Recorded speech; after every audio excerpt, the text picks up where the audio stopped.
الرحمن الرحیم السلام علیکم، میں ہوں اعظم طارق اور آپ دیکھ رہے ہو میرا یوٹیوب چینل۔ آج ہم اس بات کے اوپر بحث کرتے ہیں کہ ایک سیاستدان جب ایک پارٹی چھوڑ کے کسی دوسری پارٹی میں چلا جاتا ہے تو تمام سیاستدان جس پارٹی سے وہ چھوڑ کے آئے ہیں اسی پارٹی کے تمام سیاستدان اس کو لوٹا کے کر مخاطب کرتے ہیں، جبکہ عوام کبھی پیپلز پارٹی کو، کبھی نون کو اور کبھی پی ٹی آئی کو جتاتی ہے، لیکن عوام کو سیاستدان لوٹا کے کر مخاطب نہیں کرتے۔ تو یہ لوٹا ہونا یا اپنی پارٹی چھوڑ کے کسی دوسری پارٹی میں چلا جانا، یہ کوئی ناجائز چیز ہے یا بہت ہی بری چیز ہے، یہ جائز ہے ناجائز ہے، اس بات کے اوپر آج ہم بحث کرتے ہیں۔ دیکھو، سیاست دو قسم کی ہوتی ہے، ایک نظریاتی ہوتی ہے اور ایک حکمرانی حاصل کرنی ہوتی ہے۔ نظریاتی سیاست اس وقت قائم تھی جب آپ کا ملک نہیں بنا تھا۔ جب آپ کا ملک نہیں بنا تھا اس وقت آل انڈین مسلم لیگ، جس کا منشور یہ تھا کہ مسلمانوں کے لیے ایک علیحدہ ملک حاصل کرنا جس میں وہ اسلامک قوانین نافذ کر سکے۔ بالفرض اس وقت ایک دوسری پارٹی ہوتی ہے جو سکھ کمیونٹی کے لیے ایک علیحدہ ملک حاصل کرنا چاہتی ہے، یا بالفرض ہندو کی ایک جماعت ہوتی ہے جو ہندو کے لیے ایک علیحدہ ملک حاصل کرنا چاہتی ہے۔ دیکھو، میں یہاں پہ مثال کے لیے بھی کانگریس کو بیچ میں نہیں لاتا، کیونکہ کانگریس کے اندر ہندو بھی تھے، کرسچن بھی تھے، سکھ بھی تھے، مسلمان بھی تھے، اس لیے میں اس کو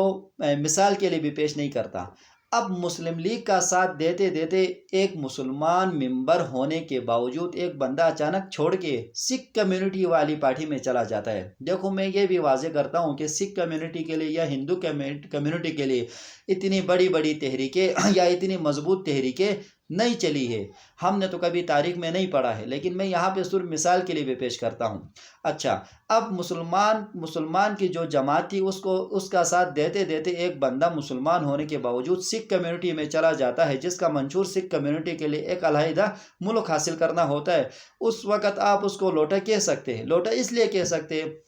کیونکہ اس ممبر کے اندر کوئی نظریہ موجود نہیں تھا، وہ صرف وفاداری نبھانے کے لیے مسلم لیگ کو جوائن کیا، پھر وفاداری نبھانے کے لیے سکھ کمیونٹی کو جوائن کیا، یا ہندو کمیونٹی کو جوائن کیا جو ہندو کے لیے یا سکھ کے لیے اپنی علیحدہ ملک حاصل کرنا چاہتی ہے، یا سکھ کمیونٹی کے لیے ایک علیحدہ ملک حاصل کرنا چاہتی تھی اور سکھ کمیونٹی کا ایک ممبر سکھ ہونے کے باوجود مسلم لیگ کے اندر شامل ہوتا ہے، جس کا منشور مسلم لیگ کا یہ تھا کہ مسلمانوں کے لیے ایک علیحدہ ملک حاصل کرنا۔ تو اس وقت نظریاتی سیاست تھی، اس وقت آپ پارٹی تبدیل نہیں کر سکتے تھے، لیکن جب آپ کا وجود پاکستان کا قائم ہوا، اب پاکستان کے اندر صرف حکمرانی حاصل کرنی ہوتی ہے۔ اب پاکستان کے اندر تمام شہری مساوی حقوق رکھتے ہیں، یہاں پہ کسی ملک کا آزادی حاصل کرنا نہیں، یہاں پہ صرف حکمرانی حاصل کرنی ہوتی ہے۔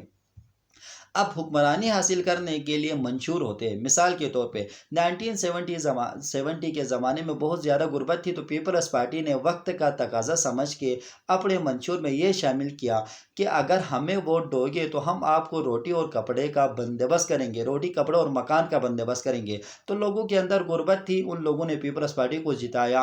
اور پیپلز پارٹی نے لوگوں کو روٹی اور کپڑا دیا یا نہیں دیا، بالفرض کہ دیا ہوگا، دیا ہے،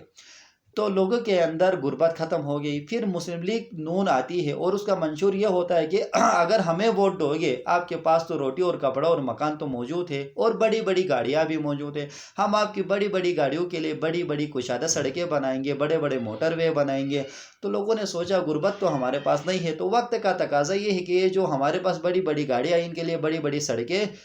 ہونی چاہیے، تو مسلم لیگ کو جتایا۔ پھر ایک تیسری پارٹی آتی ہے، بالفرض پی ٹی آئی آتی ہے، وہ یہ کہتی ہے کہ اگر ہمیں ووٹ دو گے تو آپ کے اندر تو غربت بھی نہیں ہے، آپ کی بڑی گاڑیوں کے لیے بڑی سڑکیں بھی آپ کے ملک کے اندر موجود ہیں، لہٰذا ہم ادارے ٹھیک کرتے۔ پھر لوگوں نے سوچا کہ یہ ادارے بھی ٹھیک ہونی چاہیے، تو پھر پی ٹی آئی کو ووٹ دیا۔ اب ایک بندہ اپنی پارٹی چھوڑ کے کسی دوسری پارٹی میں چلا جاتا ہے ملک کے اندر صرف حکمرانی حاصل کرنے کے لیے۔ میں اس کے اوپر اب آتا ہوں۔ میں جس حلقے سے تعلق رکھتا ہوں، بالفرض میں پاکستان کے کسی بھی حلقے سے تعلق رکھتا ہوں، اور ہمارے حلقے میں غربت تو نہیں ہے، ہمارے پاس بڑی بڑی گاڑیاں بھی موجود ہیں، لیکن ہماری بڑی گاڑیوں کے لیے بڑی بڑی سڑکیں موجود نہیں ہیں۔ تو ہم اپنے لیڈر کو یہ کہیں گے، لہٰذا اس دفعہ آپ مسلم لیگ نون کو جوائن کریں، ہم آپ کو ووٹ دیتے ہیں، تو اگر مسلم لیگ کی حکومت قائم ہو گئی تو آپ ہمارے لیے بڑی بڑی سڑکیں بناؤ گے۔ ہمارے پاس غربت بھی نہیں ہے، ہمارے پاس گاڑیاں بھی موجود ہیں، ہمارے پاس بڑی بڑی سڑکیں بھی موجود ہیں، لیکن ہمارا ہیلتھ کا نظام، پٹواری نظام، پولیس نظام، میں صرف مثال کے لیے آپ کو بتاتا ہوں